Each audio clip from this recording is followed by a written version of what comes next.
El Señor esté con ustedes. Evangelio de nuestro Señor Jesucristo según San Mateo.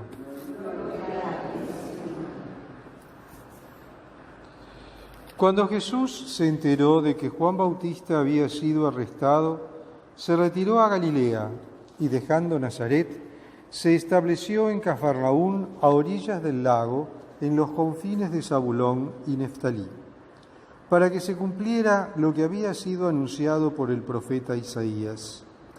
Tierra de Zabulón, tierra de Neftalí, camino del mar, país de la Transjordania, Galilea de las naciones. El pueblo que se hallaba en tinieblas vio una gran luz. Sobre los que vivían en las oscuras regiones de la muerte se levantó una luz. A partir de ese momento, Jesús comenzó a proclamar: conviértanse, porque el reino de los cielos está cerca. Mientras caminaba a orillas del mar de Galilea, Jesús vio a dos hermanos, Simón, llamado Pedro, y su hermano Andrés, que echaban las redes al mar porque eran pescadores. Entonces les dijo: síganme, y yo los haré pescadores de hombres. Inmediatamente ellos dejaron las redes y lo siguieron. Continuando su camino, vio a otros dos hermanos, a Santiago, hijo de Zebedeo, y a su hermano Juan, que estaba en la barca con Zebedeo, su padre, arreglando las redes. Y Jesús los llamó. Inmediatamente ellos dejaron la barca y a su padre y lo siguieron. Jesús recorría toda la Galilea, enseñando en las sinagogas de ellos, proclamando la buena noticia del reino y sanando todas las enfermedades y dolencias de la gente. Palabra del Señor. Gloria a ti, Señor Jesús.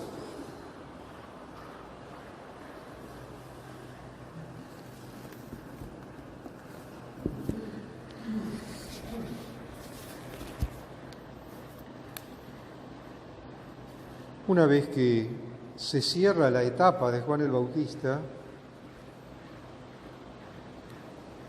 comienza este camino público del Señor Jesús. Cuando Jesús se entera de que Juan el Bautista ha sido apresado, comienza entonces su predicación, comienza su anuncio, el anuncio del reino. Un anuncio del reino que lo vamos a ir viendo los próximos domingos a través del famoso discurso de las bienaventuranzas, capítulo 5 de San Mateo y siguientes. Y hoy tenemos esta primera aparición del Señor después de su bautismo, en el que comienza a cooptar discípulos. Pero no comienza en cualquier lado, comienza en la zona de la Galilea. La Galilea era una zona periférica de Israel, una zona medio no tenida en mucho. Los galileos, si bien eran judíos, practicaban el judaísmo a rajatabla, adoraban a Dios en el templo de Jerusalén, a diferencia de los samaritanos. Pero era como una cosa un poco lejos, ¿no? Lejos de Jerusalén, lejos del centro. Entonces no eran muy bien vistos. Y justamente acá comienza el Señor su ministerio. En esta tierra de Zabulón, tierra de Neftalí, Galilea de las naciones, como le dice el profeta.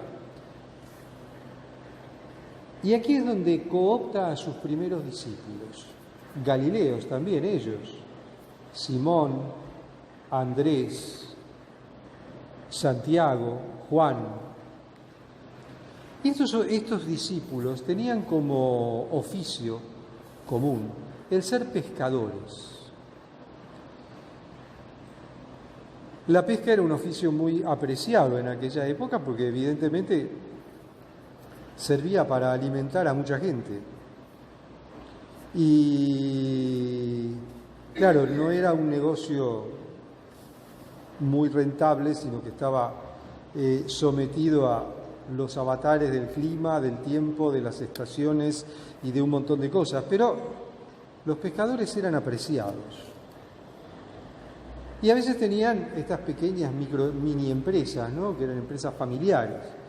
Simón Pedro y su hermano Andrés trabajaban por su lado, los hijos de Zebedeo junto con Zebedeo su padre trabajaban por otro, se ayudaban mutuamente y también a veces entraban en competencia. Pero aquí se presenta el Señor y les dice: dejen todo y vengan conmigo, que yo los voy a hacer pescadores de hombres. Y ellos, dejándolo todo, lo siguen. Y ante esto, yo creo que nos surge una pregunta. ¿Qué le vieron a este individuo que se les aparece así de la nada y le dicen: dejen todo y vengan conmigo, que los voy a hacer pescadores de hombres? Y ahí entra el misterio de la vocación.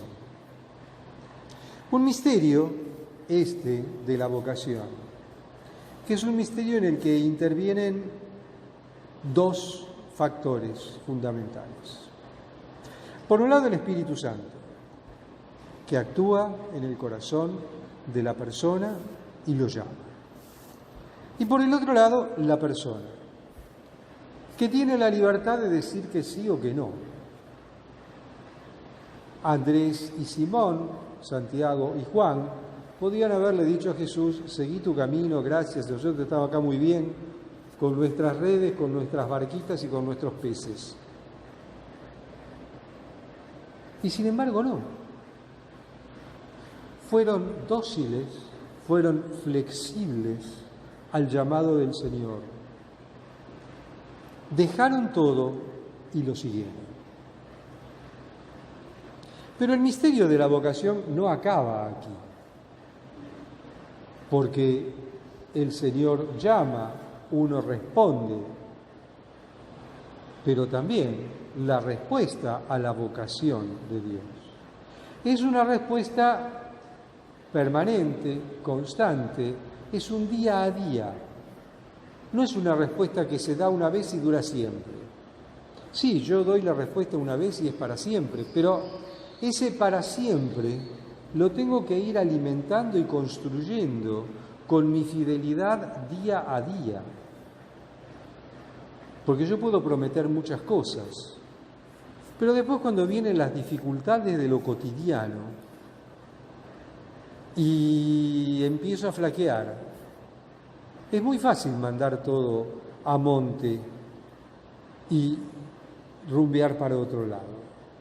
Sin embargo, la fidelidad a este llamado, la fidelidad a esta respuesta que di, es una fidelidad que se construye en el día a día. Y la fidelidad de los apóstoles se construirá día a día, porque al principio van a estar con el Señor, pero cuando llegue el momento de la cruz, muchos van a salir corriendo. Alguno lo va a traicionar, otros van a salir corriendo y solamente uno, el discípulo amado, es el que se va a quedar junto a Jesús. Pero luego volvieron, menos el que no tenía que volver. Y siguieron respondiendo que sí a Dios y siguieron respondiendo a esa fidelidad a Dios, hasta dar el supremo testimonio del martirio. Entonces, este camino vocacional, este misterio vocacional, es un misterio que se abre ante nosotros y que no solo nos habla de la vocación a la vida consagrada, nos habla mucho de la vocación a la vida consagrada, obviamente, pero nos habla también de todas las otras vocaciones que recibe el cristiano. La vocación al matrimonio no está exenta de dificultades, no está exenta de sacrificios y no está exenta de esta respuesta permanente, de este sí permanente que día a día debo alimentar, que día a día debo construir, pero ya no entre el Espíritu Santo y yo, sino entre el Espíritu Santo, yo y la otra persona. Y tal vez ahí es más difícil todavía. porque ya son dos voluntades las que se tienen que poner de acuerdo para seguir la inspiración del Espíritu Santo. El llamado de Dios nunca va a ser un llamado que va a estar por encima de nuestras fuerzas. Cuando el Señor nos llama, nos va a dar la gracia para que podamos llevar adelante esa misión que nos encomienda. Cuando el Señor nos llama, nos va a poner todos los medios a nuestro alcance para ser fieles. Cuando el Señor nos llama, nos va a dar todas las gracias que necesitamos para responder con fidelidad día a día a ese llamado que Él nos ha dado. El secreto está en no ser sordos al llamado del Señor. El secreto está en no hacer oídos sordos a todos esos elementos que el Señor nos brinda para poder ser fieles a ese llamado que hemos recibido. Y es un secreto que está al alcance de todos, y es un secreto que está en manos de todos. Solamente tenemos que saber descubrir esos elementos que el Señor nos da y tenemos que saber utilizarlos en favor nuestro, en primer lugar, y de ese llamado que el Señor nos ha dado, que el Señor nos ha hecho, de esa gracia vocacional que el Señor nos dio. Pidámosle al Señor en esta Eucaristía que estamos compartiendo que nos dé esa gracia de la fidelidad al llamado que hemos recibido, cualquiera que sea ese llamado, que el Señor nos ayude a ser fieles en todo momento y hasta el último momento de nuestra vida. Alabado sea Jesucristo.